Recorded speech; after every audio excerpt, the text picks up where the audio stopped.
Iniciamos esta serie de 3 partes analizando la naturaleza y peculiar personalidad de la corporación empresarial moderna. En la segunda parte vimos cómo la corporación extendía su influencia a todo espíritu de vida. En esta parte final estudiaremos el historial de indiferencia de la corporación hacia la democracia y de lo mucho que hay en juego en el enfrentamiento entre los activistas, gente de a pie, con la institución dominante de nuestros tiempos. The Corporation. Instituciones o psicópatas.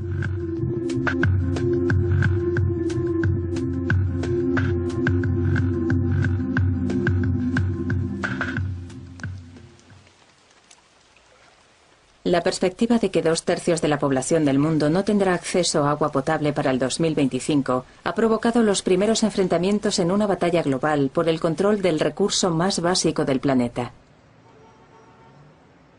Cuando los bolivianos intentaron refinanciar los servicios de agua pública de su tercera ciudad más grande, el Banco Mundial le exigió que fuera privatizada. Por ello es por lo que la corporación Bechtel de San Francisco tiene ahora el control sobre todo el agua de Cochabamba, incluso de la que cae del cielo. Esta ley, este contrato, prohibían a la gente acumular el agua de la lluvia. Por lo tanto, el agua de la lluvia también se privatizaba. La factura de agua le daba un valor legal a la empresa para que pueda apropiarse de su propiedad, de su vivienda, rematando la misma.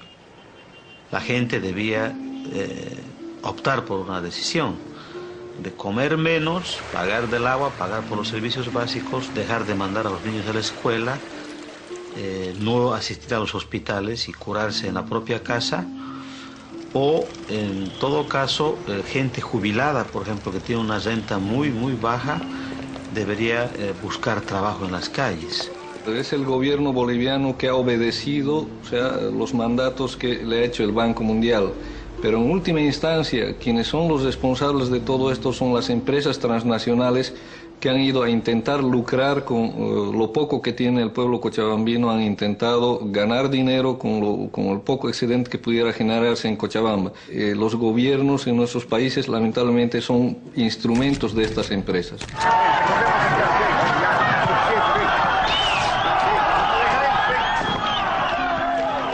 Con la consigna de el agua es nuestra, carajo, la gente sale a las calles, sale a los caminos y protesta, ¿no?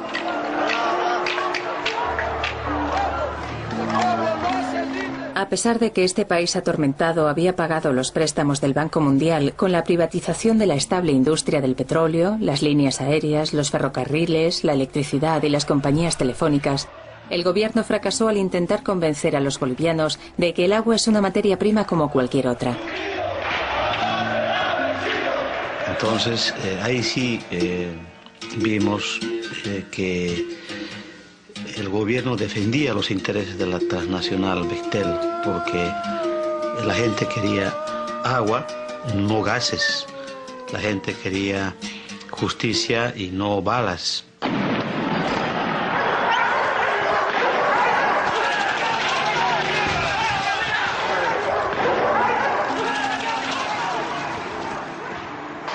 La corporación multinacional tiene una larga y oscura historia de tolerancia con gobiernos opresivos.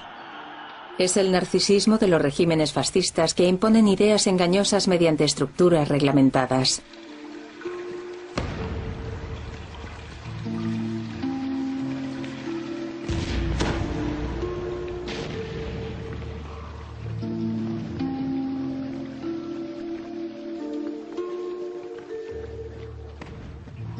Hubo una interesante conexión entre el ascenso del fascismo en Europa y la existencia de gente políticamente radical en las corporaciones.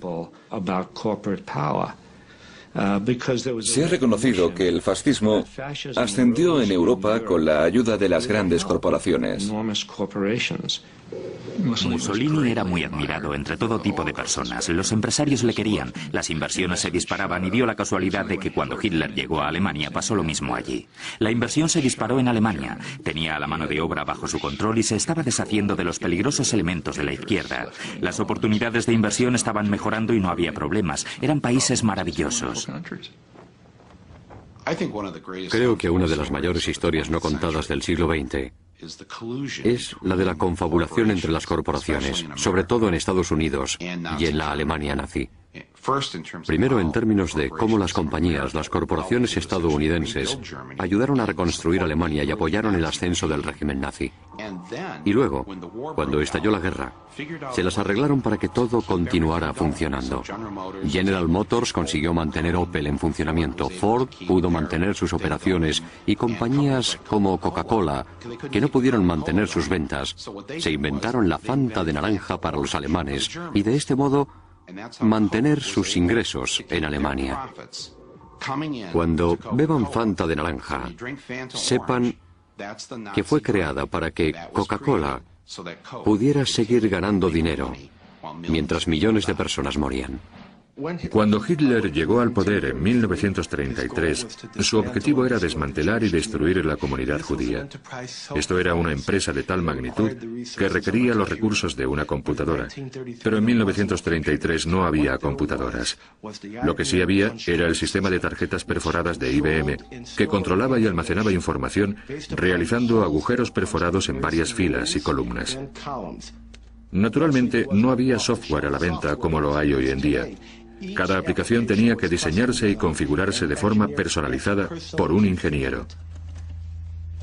Fue la maquinaria y el sistema de tarjetas perforadas de IBM lo que permitió toda la exterminación mediante programas de tareas. Tomando como referencia el lugar y los conocimientos de cada uno, cientos de miles de judíos y otros enemigos del Reich trabajaron hasta morir. Se almacenaban los traslados de lugar en lugar y se facturaba por mano de obra esclava. Todo esto se realizaba con máquinas IBM. Y luego los campos de concentración. Aquello fue un caso muy especial. Millones de personas de todas las religiones, nacionalidades y características pasaron por el sistema de campos de concentración. Cientos de campos y miles de subcampos. Se trataba de un programa de gestión de tráfico extraordinario que requería un sistema IBM en cada dirección del ferrocarril y un sistema IBM en cada campo de concentración.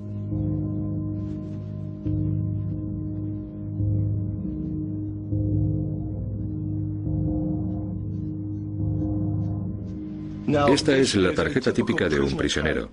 Hay 130.000 de estas en el Bundesarchiv, los archivos nacionales de Berlín. Allí, los archivistas pensaban que no tenían ninguna conexión con las tarjetas perforadas. Pero después de un examen más detenido, vemos que hay cuadritos pequeños donde se perfora toda la información. Luego comparamos esta información con la hoja de códigos de los campos de concentración y vemos que Auschwitz es 1, Buchenwald es 2, Dachau es 3. Y a propósito, no es 3, sino 003. Después, el tipo de prisioneros. Un testigo de Jehová era el 2, un homosexual el 3, un comunista el 6, un judío sería el 8. ¿Cuál era el estatus dentro de los diversos campos de concentración? Pues 1 era liberado, 2 trasladado, 4 ejecutado, 5 suicidio y el 6, el código 6, Sonderbehandlung, el tratamiento especial que significaba la cámara de gas o a veces una bala. Perforaban el número. El material era tabulado. Las máquinas estaban preparadas. Y, por supuesto, las tarjetas de perforación se imprimían, millones de ellas. Y las imprimía IBM en exclusiva. Los beneficios fueron recuperados después de la guerra. La verdad, creo que esa acusación en particular ha sido justamente desacreditada como acusación seria. Esto es, el hecho de que hayan usado equipos es un hecho.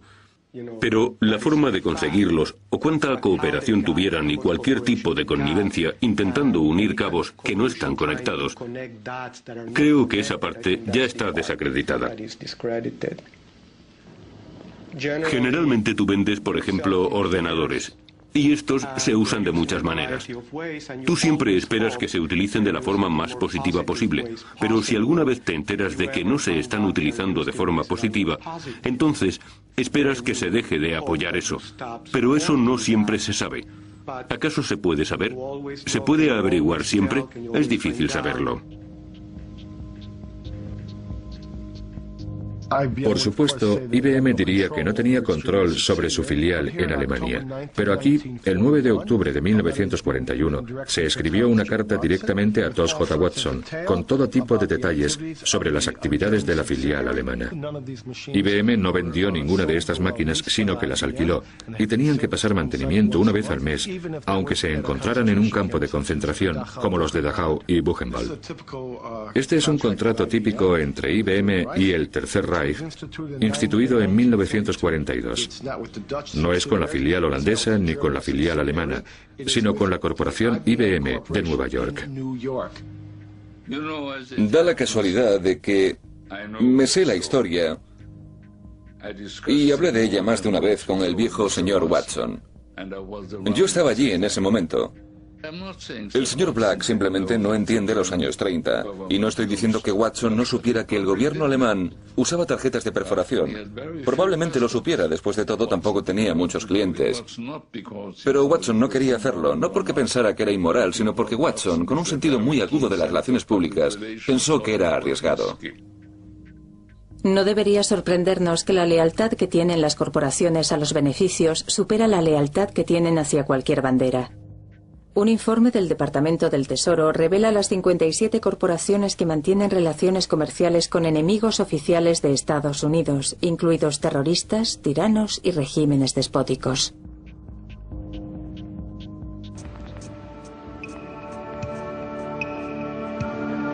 You can roughly locate any community somewhere along a scale running all the way from democracy to despotism. This man makes it his job to study these things. Well, for one thing, avoid the comfortable idea that the mere form of government can of itself safeguard a nation against despotism. Para los grandes negocios, el despotismo era muchas veces una herramienta útil para asegurar los mercados extranjeros y el logro de beneficios. Uno de los generales de la Marina estadounidense más condecorados, Smedley Tarleton Butler, ayudó por su cuenta a pacificar México para las compañías petrolíferas norteamericanas, Haití y Cuba para el National City Bank, Nicaragua para la compañía bursátil Brown Brothers, República Dominicana por intereses azucareros, Honduras para las compañías de fruta estadounidenses y China para Standard Oil. Los servicios del general Butler también fueron demandados en Estados Unidos en los años 30, cuando el presidente Franklin Delano Roosevelt intentaba librar al país de la miseria de la depresión mediante empresas públicas, regulaciones más severas y la explotación de las corporaciones de aquellos días. More power to you, President Roosevelt. The entire country's behind you, thrilled with hope and patriotism. Pero no todo el país apoyaba al populista presidente. Una gran parte de la élite empresarial despreciaba todo lo que representaba la política del New Deal de Roosevelt. Y así, en 1934, un misterioso grupo de conspiradores intentó implicar a Smedley Butler en un plan de traición.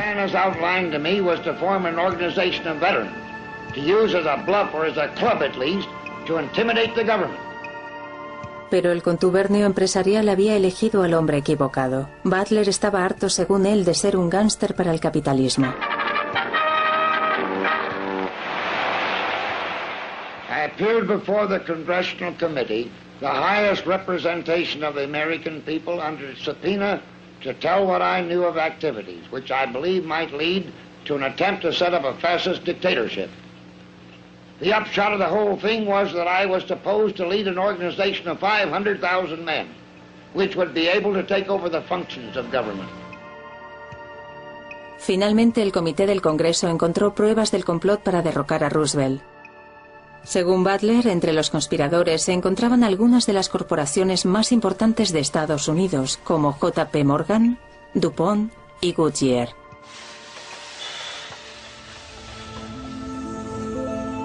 Como bien saben hoy en la empresa de neumáticos Goodyear, las corporaciones no necesitan un golpe de Estado para dominar al gobierno. Las corporaciones ahora son globales y por ello los gobiernos han perdido parte del control sobre ellas, con independencia de que las corporaciones sean o no de fiar. Hoy día los gobiernos no tienen el poder que una vez tuvieron sobre las corporaciones y la influencia que tenían hace 50 o 60 años. Y eso ha supuesto un gran cambio. Los gobiernos se han visto impotentes comparado con la posición en la que se encontraban.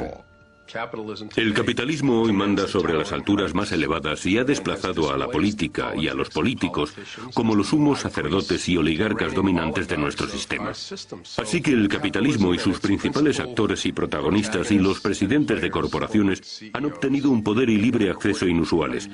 Con esto, no es que niegue la importancia del gobierno y de los políticos, pero ellos son los nuevos sumos sacerdotes.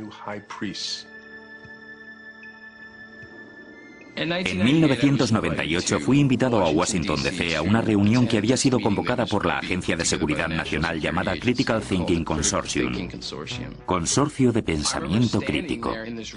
Estaba en aquella sala y, mirando hacia un lado, tenía a la CIA, la Agencia Nacional de Seguridad, la DEA, el FBI, aduanas y el Servicio Secreto. Y al otro lado, Coca-Cola, Mobile Oil, GTE y Kodak.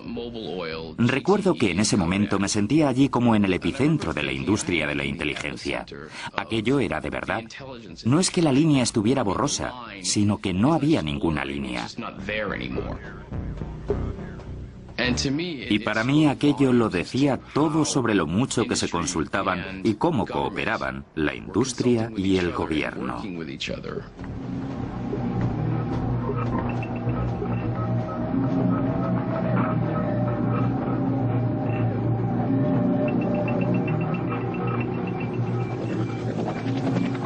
Mientras, 34 naciones de Occidente se reúnen para elaborar el borrador del Acuerdo de Comercio Exterior, el cual sentará las bases para privatizar todos los recursos y servicios imaginables.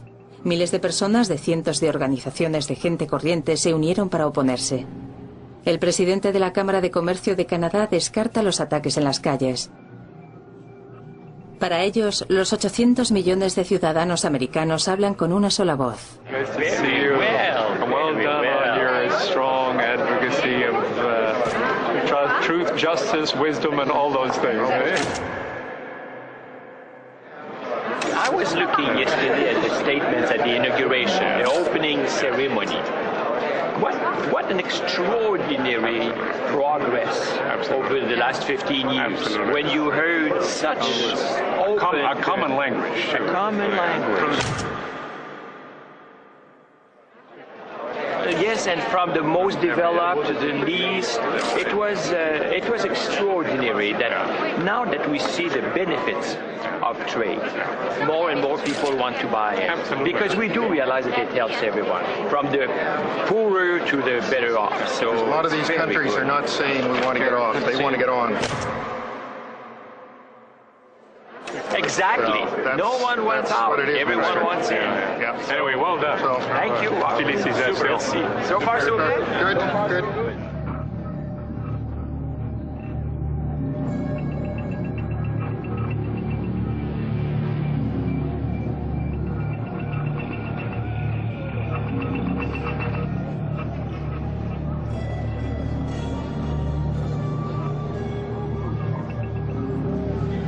I'm inside, and this is all outside, so that's the way it is.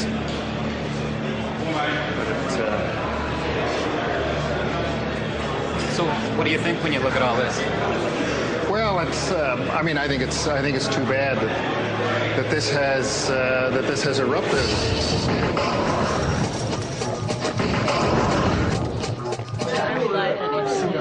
Let's see.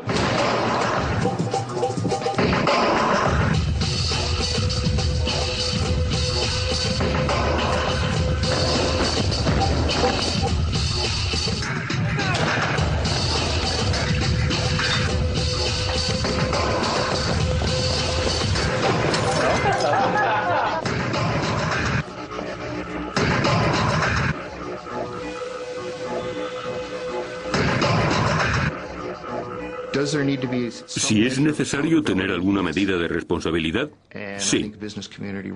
Y creo que la comunidad empresarial lo reconoce. Pero esa responsabilidad está en el mercado, en sus accionistas, en su percepción pública y en la imagen pública que están proyectando.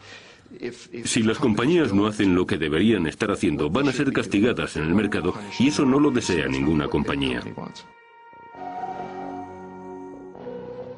No tienes que confiar en el gobierno. Tienes que confiar en intentar crear estructuras en el mercado que incentiven a las corporaciones a hacer lo correcto.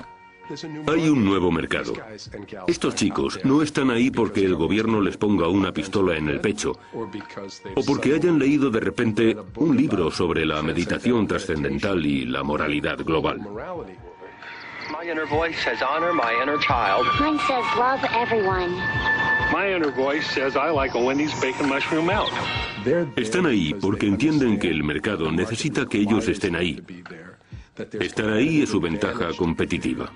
Boy, talk about an inner peace. Estoy escuchando vuestras preocupaciones. Me preocupa el clima, me preocupa la contaminación. Yo no tengo todas las respuestas, pero estoy trabajando en ello. Estamos preparados para trabajar con vosotros, con la sociedad, con las ONG y con los gobiernos para atajarlo. Así que reconstruyes la confianza para volver a un nuevo tipo de confianza. Y entonces, el objetivo final es convertirse en la corporación favorita.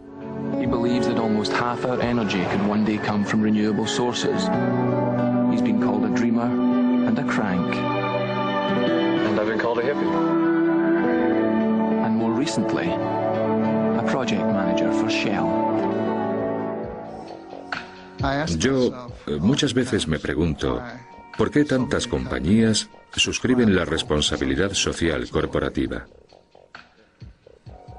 No estoy seguro de que sea necesariamente porque en el fondo deseen ser responsables, sino porque deseen que se les considere y se les vea como responsables. Pero ¿quién soy yo para juzgarlas? ¿Quién soy yo para juzgar? Es mejor que la suscriban a que no la suscriban. Es mejor que hagan algunas declaraciones sociales a que no las hagan. La responsabilidad social no es un gran cambio porque es una táctica voluntaria. Una táctica. Una reacción a un determinado mercado en un cierto momento. Y en cuanto la corporación lea el mercado de forma diferente, podrá dar marcha atrás. Un día veremos a Bambi y el siguiente a Godzilla. ¿Cuál es la definición de responsabilidad social? ¿Acaso es asunto de la corporación decidir lo que es socialmente responsable? Esa no es su especialidad y no es lo que los accionistas les piden que hagan. Por ello creo que se salen de su alcance y, sin duda, no es democrático. La única corporación responsable es una corporación subordinada, una en la que la gente que la dirija reciba órdenes del cuerpo político. No pueden controlar al cuerpo político.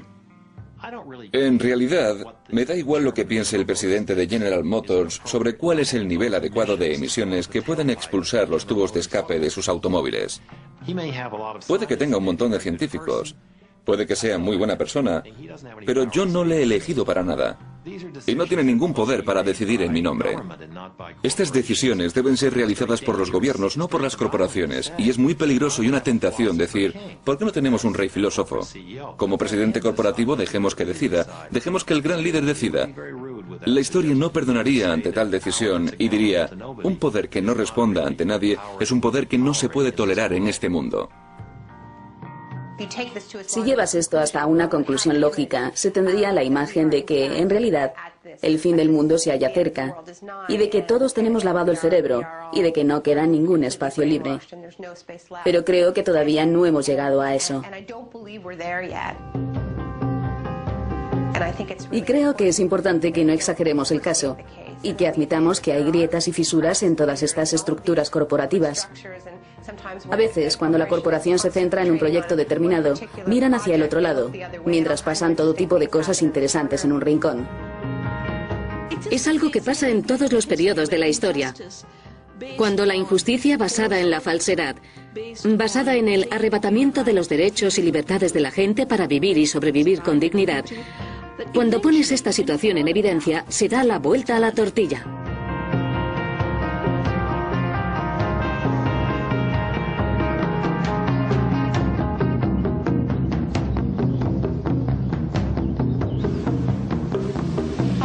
Creo que es demasiado simple decir, vamos a deshacernos de todas las corporaciones y eso solucionará todos los problemas del mundo. Se pueden hacer algunas cosas y parece ser que solo se pueden hacer cuando la gente se organiza y, al menos en parte, está motivada por los beneficios. De modo que, en mi opinión, es una cuestión de tendencias que están fuera de control o de influencias que traspasan los límites legítimos. Es una cuestión de relaciones entre los seres humanos y sus instituciones. Creo que debería haber un fuerte control gubernamental sobre estas corporaciones en cuanto a su comportamiento y en cuanto a lo que pueden hacer y, bueno, la gente dirá, eso tiene que ser otro tipo de gobierno. ¿Y qué tipo de gobierno es ese que no sea una democracia? Estas compañías deberían ser más democráticas, toda la economía debería ser más democrática, lo que significa que tú y yo tenemos algo que decir sobre lo que pasa. Ahora mismo tenemos muy poco o nada que decir en lo que está pasando. Las estructuras de las economías internacionales están en marcha y funcionando, causando buenos y malos efectos por todo el mundo. Muchos malos, por supuesto, pero en mi opinión, la cuestión principal no es si los efectos son buenos o malos, sino que lo más importante es cómo hacer para que se puedan controlar de forma democrática, porque solo de esa forma podremos evaluar si son buenos o malos y tener alguna influencia sobre ellos. Well, a group in Arcata is speaking out against corporate power and it's asking for your support. The group, called Citizens Concerned About Corporations, is organizing a signature drive to get an initiative on the November ballot. The initiative would require the city of Arcata to host 2 town hall meetings in which participants would discuss large corporations' power structure. It would also require the city to form a committee to advise leaders about corporate policies. I can't think of a better place to be. If this many people around the country would do this instead of watching Super Bowl Sunday, our nation would be controlled by the people, not by the corporations. Corporations are not accountable to the democratic process. That's what this is about. I don't want to make decisions about everything that goes on in their corporation, but I do have a strong belief that they need to be held accountable to us. This is our place to live. This is our place. As I understand Measure F would be to stop in some way, shape, or form, not necessarily punitive, the activities of corporations that cause harm to the citizens of Arcata and the environment that we depend on for life. The problem is the huge corporations that are not here. One of the things that was talked about here is harm. And Mike, the question I have for those people is, who determines what harm is? You can have a corporation that obeys every law of the land and can still be producing harm. My question is, can it be done differently? What are we afraid of? I mean, are all the businesses going to leave Arcata? I don't think so. And if they did, we deal with it, or we figure it out, or we do something different. We're creative people. I just don't see why we're afraid. The path we're on that Measure F would lead to is the road to serfdom. If you think it's tough making a decision where to buy your stuff today, how tough do you think it is when there's only one provider, and it's the state? And by the way, you don't get to have this little democracy forum in those communities either. This issue that we are in some way proposing central government control or socialism really is absurd. What we're proposing is democratic authority over corporations. I think the better way is a boycott. If we don't like, a certain product, if we don't like Pepsi Cola or Bank of America, or if you don't like what they do, don't use them. That's the way I see the, people's power is. You have a lot more money than me. You have more votes than I do. If we use the model of boycott and voting with your dollars, that's an undemocratic situation. People that say they fear their government, I really hope that they understand that they're allowed to participate in their government. They're not allowed to participate in anything the corporations do. So don't fear the government. Help it be the government that you won't fear. This is beyond my wildest dreams. To see people talking to each other as if there's something we could do, as if we could figure something out, No more chain restaurants in Arcata after a long-awaited decision by the city.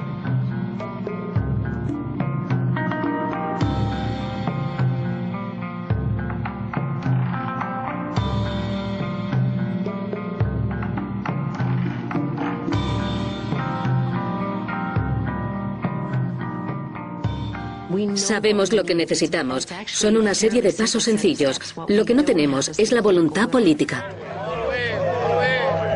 Podemos cambiar el gobierno. Esa es la única forma en la que vamos a rediseñar, repensar y reconstruir lo que el capital y la propiedad pueden hacer. Lo que necesitamos hacer es fijarnos en las raíces de la legalidad que creó a esta bestia y examinar quién puede hacerles asumir sus responsabilidades. No están grabadas en piedra. Se pueden desmantelar. Y de hecho, la mayoría de los estados poseen leyes que exigen que sean desmanteladas. For too long now, giant corporations have been allowed to undermine democracy here in the United States and all over the world. But today, the National Lawyers Guild and 29 other groups and individuals are fighting back. We are calling upon State Attorney General Dan Lundgren to comply with California law and to revoke the corporate charter of the Union Oil Company of California for its repeated and grievous offenses. We have amidst us giant corporations who are repeat offenders year after year, decade after decade. This is a statute that is well known. It has been used. It can be used. What this will mean is the dissolution of the Union Oil Company of California, the sale of its assets under careful court orders to others who will carry on in the public interest. This is nothing more than just a smear campaign. This company has been part of California's economy for over 100 years, thousands of jobs. Doesn't mean it's never made any mistakes, paid for those mistakes, but this demonizing of a company, I think I'm in a time warp or something, that I fell asleep and I woke up 50 years ago when we heard that kind of rhetoric. Well, we have a very, very broad set of people angry, very angry at this corporation. People from the left of the spectrum who don't produce anything except hot air. From its complicity in unspeakable human rights violations overseas against women, gays, laborers, and indigenous peoples, to its efforts to subvert U.S. foreign policy and deceive the courts, the public, and its own stockholders, Unocal is emblematic of corporate abuse and corporate power run amok. Extending a business deal with Burma Army is immoral. It prolongs the Iron Rule in Burma. The pipeline Unocal is building in Burma is vital for survival, cash-strapped army. Unocal cannot do business in Burma without supporting that hopeless regime. It cannot justify.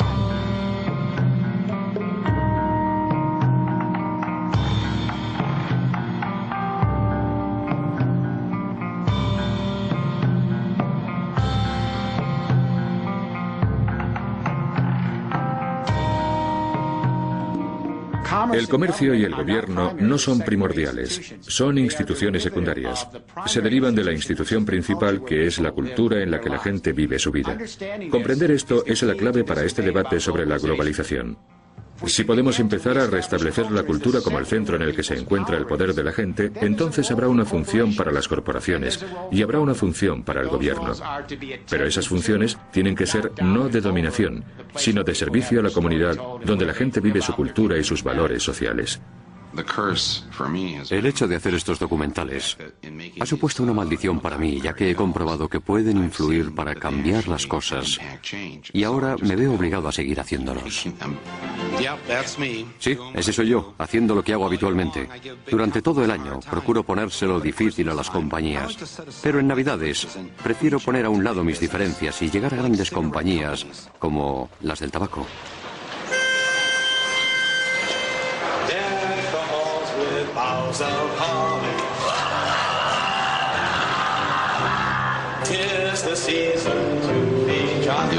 En Awful Truth, había un hombre que tenía un seguro médico que no estaba dispuesto a pagar por su trasplante de páncreas. Aunque estaba claro que tenían que hacerlo, pero no iban a hacerlo, iban a dejarle que se muriera. Entonces aparecimos con nuestras cámaras y representamos el ensayo del funeral de este hombre en el jardín de la sede central de la corporación. He was a great guy, he had a lot of integrity, a rich sense of humor. And in fact, I remember something that he often used to say. What was he used to say? Just one of pancreas. He used to say, I just want a pancreas. En 3 días, esta compañía cambia completamente y dice, de acuerdo, pagaremos su trasplante. We have the good fortune of having Chris with us here tonight. Así que una persona se pudo salvar gracias a este tipo de trabajo.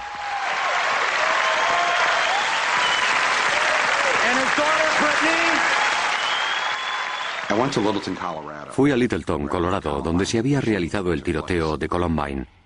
Y no lo sabía. Pero cuando llegué me enteré de cuál era el trabajo principal de los padres de los niños que van a la escuela de Columbine. El trabajo principal de Littleton, Colorado, es trabajar para Lockheed Martin, construyendo armas de destrucción masiva.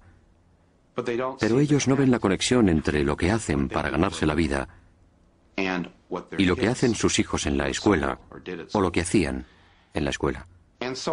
Por eso me he subido a mi púlpito y me he puesto a pensar en esto. Y después le he comentado a mi mujer que los dos somos hijos de gente que trabaja en fábricas de coches de Flint, Michigan, y que no hay ninguno de nosotros en Flint, ni siquiera nosotros dos, que se haya parado alguna vez a pensar que lo que hacemos para ganarnos la vida, construir automóviles, sea probablemente la principal razón por la que se están derritiendo los casquetes polares y se vaya a acabar nuestra civilización tal y como la conocemos. No hay conexión entre soy un ensamblador de una línea de ensamblaje que construye coches que son buenos para la gente, para la sociedad, que se desplaza con ellos, pero nunca nos paramos a pensar en las consecuencias más amplias, en la gran responsabilidad de lo que estamos haciendo. Al final, tendremos que aceptar nuestra responsabilidad como individuos por nuestra acción colectiva y el daño más amplio que provoca en nuestro planeta. Hay muchas herramientas para poder recuperar a la sociedad. Pero lo importante no son las herramientas. Quiero decir que hay pleitos, leyes, acción directa, educación, boicots, inversiones sociales.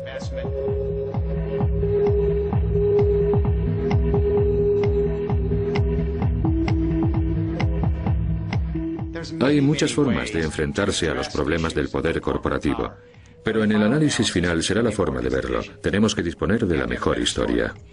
Hasta que no redefinamos nuestra relación con la naturaleza, el poder que hemos dado a estas corporaciones multinacionales, las instituciones internacionales que les sirven y los gobiernos no democráticos que tenemos, no podremos parar esta destrucción. Una de las cosas de las que hablamos es de la importancia de vernos como parte de la naturaleza, no apartados de ella. Do I know you well enough to call you fellow plunderers? There is not an industrial company on earth, not an institution of any kind, not mine, not yours, not anyone's, that is sustainable. I stand convicted by me, myself alone, not by anyone else, as a plunderer of the earth, but not by our civilization's definition. By our civilization's definition, I'm a captain of industry, in the eyes of many a kind of modern-day hero. But really, the first industrial revolution is flawed, it is not working, it is unsustainable, it is the mistake. And we must move on to another and better industrial revolution and get it right this time. Cuando pienso en lo que podría ser, veo una organización de gente comprometida con un objetivo. El objetivo de no hacer daño. Veo una compañía que ha roto el cordón umbilical con la tierra por sus materias primas, utilizando las materias primas que ya se hayan extraído y usándolas una y otra vez, impulsando ese proceso con energías renovables. What progress have we made? From 1995 to 1996, our sales increased by $200 million. The amount of material that we extracted from the earth to feed our factories was essentially the same 1.2 billion pounds as in 1995. In other words, the $200 million of incremental sales came with no additional extracted throughput. That is, at practically no additional cost to earth. It is perhaps the first $200 million of truly sustainable business in the history of industry. Es nuestro plan. Sigue siendo nuestro plan escalar el monte de la sostenibilidad. Esa montaña aún más alta que el Everest, infinitamente más alta que el Everest y mucho más difícil de escalar. Ese punto en la cima que simboliza la ausencia total de huellas. Antes de morir, quiero ver la cima y la vista que hay desde allí. Todavía hay 3.000 millones de personas que viven en la pobreza. Y la cuarta parte de los pobres son niños. El capitalismo va bien, pero está dejando a muchos atrás. Y creo que deberíamos preocuparnos porque esa distancia no aumente. En el fondo, el capital siempre pone su pie en alguna parte. Y en todas partes donde haya puesto su pie, se le pueden pedir responsabilidades si estamos preparados para ello. Yo me aseguraría de que la gente que trabaja para estas corporaciones tenga voz y voto en lo que está pasando, que estén formados más democráticamente, que no solo el consejo de administración de directores o un par de ejecutivos sean los que toman estas decisiones. Estábamos en Honduras y algunas trabajadoras que conocían el tipo de trabajo que hacemos se acercaron a nosotros. Eran jóvenes y nos dijeron que las condiciones de su fábrica eran horribles y que si queríamos hablar con ellas. Les dijimos que sí, pero en un país en vías de desarrollo no puedes reunirte, no puedes llegar a la fábrica con un cuaderno y entrevistar a los trabajadores así como así. Hay gorilas, hay espías, policía militar, de modo que se hace todo de forma clandestina. Entonces les dije, seguid andando y a unos 100 metros hay un puesto de comida cuyo propietario es un partidario secreto de los derechos humanos. Entonces estamos a punto de empezar la reunión y aparecen 3 hombres con aspecto de tipos duros. La compañía se ha enterado de nuestra reunión y ha enviado a espías. Así que las chicas se ponen de pie y dicen que estos hombres son espías y que no podemos reunirnos, que tenemos que cancelarlo porque todo lo que digamos lo sabrá su jefe y perderán el trabajo o algo peor. Obviamente no tuvimos la reunión, pero estas jóvenes eran muy listas. Me encontraba al lado de una mesa vieja y antes de marcharse, sin que les vieran los espías, empezaron a poner las manos bajo la mesa. Entonces coloqué las manos debajo de la mesa y me pusieron en la mano los recibos de su paga para que supiéramos quiénes eran, lo que les pagaban y las etiquetas que hacían en la fábrica para que supiéramos para quién trabajaban. Y una vez que se habían marchado todos, me miré en la mano y en la palma tenía la cara de Kathie Lee Gifford. La frase que viene es la parte más interesante. Una parte de las ganancias de la venta de esta prenda se destinará a varias obras de caridad para niños. Es muy conmovedor, te llega al corazón. Walmart y la señora Gifford te dicen que si compras estos pantalones vas a ayudar a los niños. El problema es que las chicas que nos entregaron esta etiqueta solo tenían 13 años. A propósito, me ha prohibido hablar de ella, pero no puedo evitarlo. Así que he hecho una ampliación y la llevo por ahí. En un principio, Walmart y Kathie Lee Gifford habían dicho, ¿por qué deberíamos creer que hay niños trabajando en esta fábrica? Lo que no les dijimos es que Wendy Díaz, en el centro de la foto, iba camino de Estados Unidos en avión. Si viene a los Estados Unidos, será imparable. Congress heard testimony today from children who testified they were exploited by sweatshops overseas. Kathie Lee Gifford se disculpó ante Wendy Díaz. Fue lo más asombroso que había visto. Esta poderosa celebridad se inclinó y dijo, Wendy, por favor, créeme, no sabía que existían esas condiciones y ahora que lo sé, voy a trabajar contigo y con todas esas otras personas y no volverá a ocurrir nunca más. Y aquella noche firmamos un acuerdo con Kathie Lee Gifford.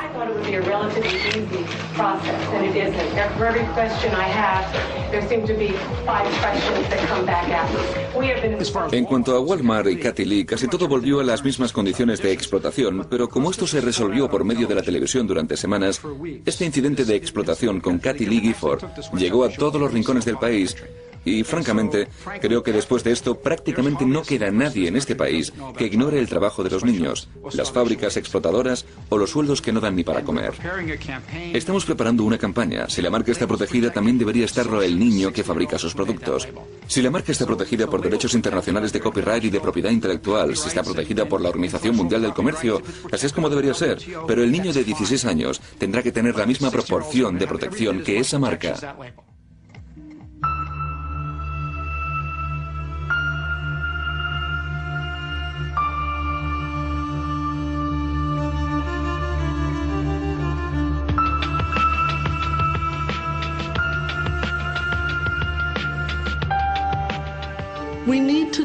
Necesitamos decidir que haya ciertas cosas que no se pueden comprar ni vender. Hay un precio para todo, hay un precio para los seres humanos. Se ha hecho y se ha llamado esclavitud. No es que un buen día el mercado de la venta de esclavos fracasara y la gente dejara de venderlos, sino que hizo falta un movimiento social inmenso en todo el mundo para abolir el comercio de esclavos y, en definitiva, la esclavitud. ¿Y qué es lo que hicimos? Tomamos una materia prima, el ser humano, y lo sacamos del mercado porque creíamos que era un principio moral que tenía prioridad sobre las reglas del mercado. Esta fase de mi vida empezó en el 87, cuando las grandes corporaciones nos dijeron directamente que para final de siglo, 5 compañías controlarían nuestros alimentos y nuestra salud mediante patentes, ingeniería genética y fusiones corporativas. También me influyó la ronda de Uruguay del GATT sobre los derechos de propiedad intelectual y las patentes en un sistema mundial de comercio. Ahí fue cuando decidí que debía dedicar mis esfuerzos a esto, porque afectaba a la parte más fundamental de nuestra existencia moral. En la última década hemos ganado algo de terreno. Y cuando digo hemos, me refiero a la gente corriente comprometida en el bienestar de toda la humanidad. Toda la gente con independencia de su sexo o clase, raza o religión. Todas las personas del planeta. Nos las hemos ingeniado para llevar al mayor gobierno y a una de las mayores compañías químicas a los tribunales en el caso NIM. Ganamos un caso contra ellos. W.R. Grace y la patente del gobierno de Estados Unidos sobre NIM fue suspendida en un pleito que planteamos junto a los verdes del Parlamento Europeo y el Movimiento Internacional de Agricultura Orgánica, y vencimos porque trabajamos unidos. Hemos logrado anular casi el 99% de la patente de Raistec del arroz basmati, y de nuevo porque trabajamos como una coalición mundial. Mujeres ancianas de Texas, científicos en India, activistas haciendo sentadas en Vancouver, un pequeño grupo de acción en defensa del arroz basmati. Cuando hay países que desafían a este régimen pidiéndole que se revisen y cambien los acuerdos, utilizan el lenguaje de la biopiratería. Hemos hecho que se deje ver al tercer mundo como piratas y hemos demostrado que los piratas son las corporaciones.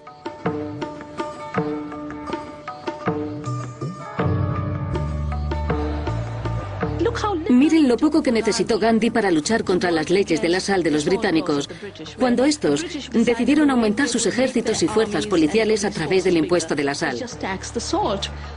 Lo único que hizo Gandhi fue andar por la playa, recoger sal y decir que la naturaleza la daba gratis y que nosotros la necesitábamos, la hemos necesitado siempre, y que violaríamos las leyes. Continuaríamos haciendo sal. En la última década hemos tenido un compromiso similar en India.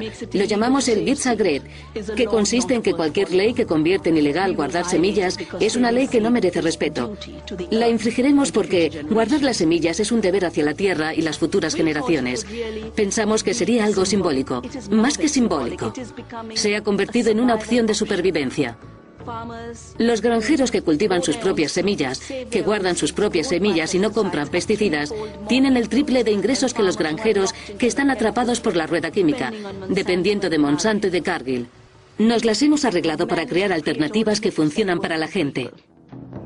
¿No deberíamos empezar por volver a examinar cuál es el objetivo de la empresa?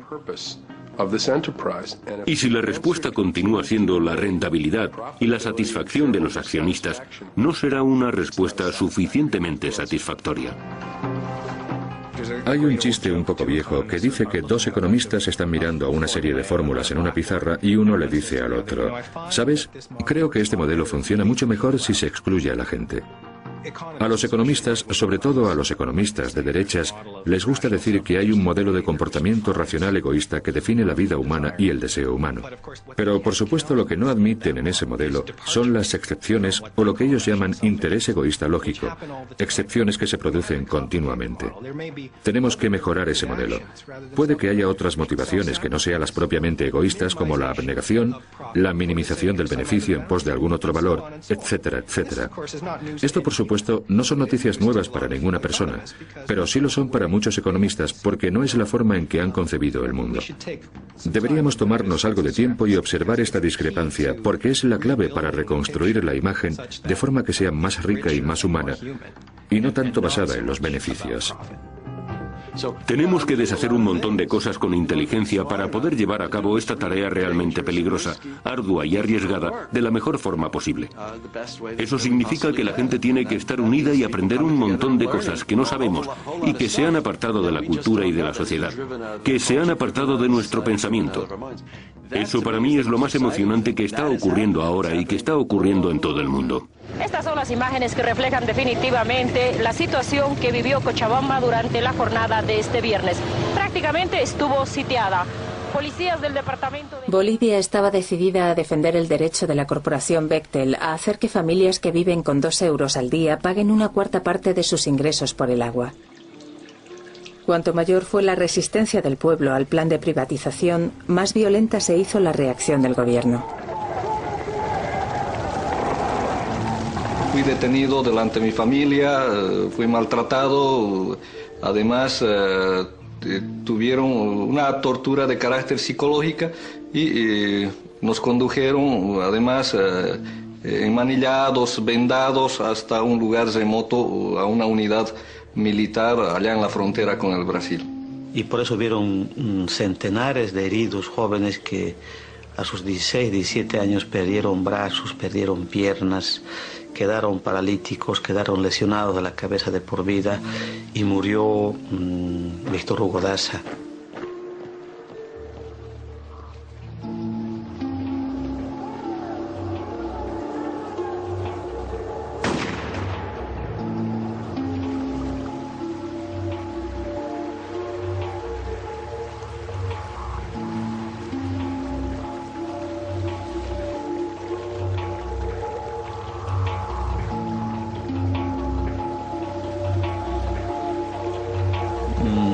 En un principio yo me preocupaba por mi familia, pero mi familia está preparada para cualquier eventualidad y yo mismo estoy preparado para aquello y he perdido el miedo como el pueblo ha perdido.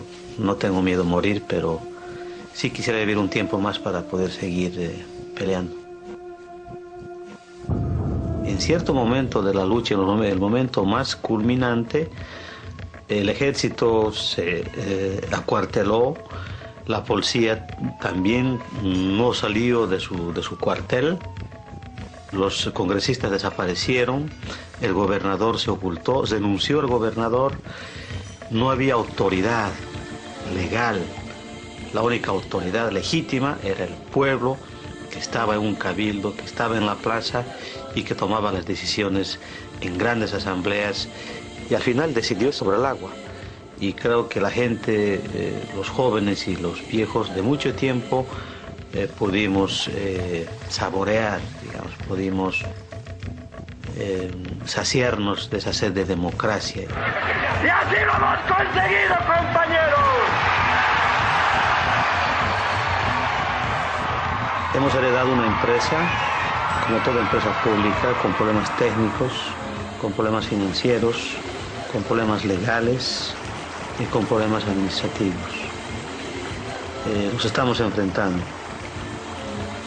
Porque si demostramos que es la gente sencilla y trabajadora la que puede dar solución a sus problemas, podemos estar a las puertas de pedir de que todo aquello que se privatizó, todo aquello que se vendió, todo aquello que está en manos de las corporaciones, vuelvan a las manos de la población.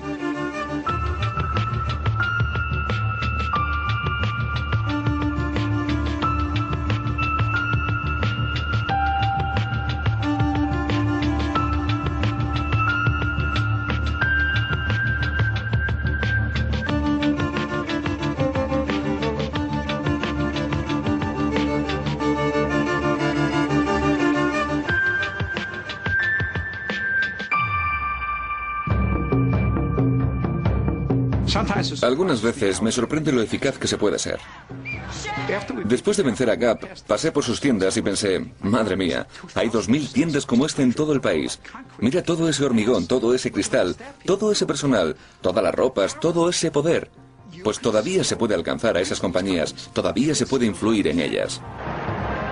Yo creo que sí hemos ganado, se están ganando pequeñas batallas en el mundo, pero yo creo que la gente está perdiendo la guerra. En eso sí, yo veo el futuro, el presente y el futuro para nuestros hijos muy oscuro. Pero confío en la capacidad de reflexión, en la capacidad de indignación y en la capacidad de rebelión de la gente.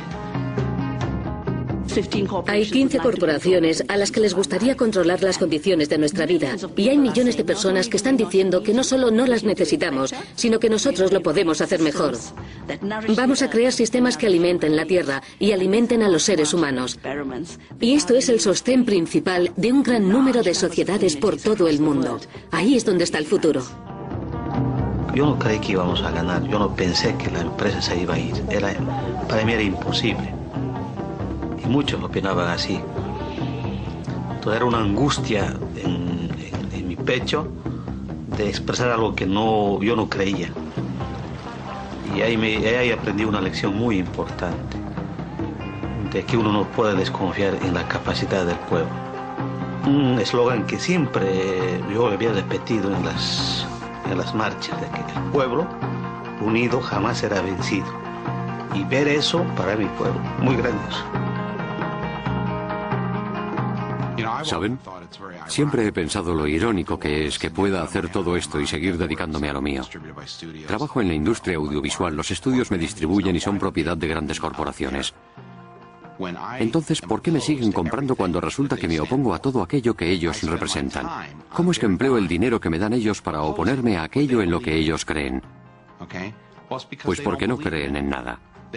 Me distribuyen porque saben que hay millones de personas que quieren ver mi película o ver el programa de televisión y ellos van a ganar dinero. Y yo he conseguido distribuir mi material gracias a que voy conduciendo mi camión por esta enorme grieta que existe en el capitalismo. La grieta de la codicia. Es como el hombre rico que te vende la cuerda para ahorcarles y cree que con ello va a hacer dinero. Pues bien, yo soy esa cuerda. Espero. Soy parte de esa cuerda. También creen que cuando la gente ve mi trabajo, o vean este documental, o lo que sea, se creen que ustedes lo verán y no harán nada al respecto, porque ellos han conseguido ya anular sus mentes y ustedes no podrán reaccionar. No se van a levantar de sus sillones para cambiar las cosas. Están convencidos de ello. Y yo estoy convencido de lo contrario. Estoy convencido de que algunas personas van a salir del cine o levantarse del sillón y van a hacer algo. Cualquier cosa para recuperar el mundo y volverlo a tenerlo en nuestras manos.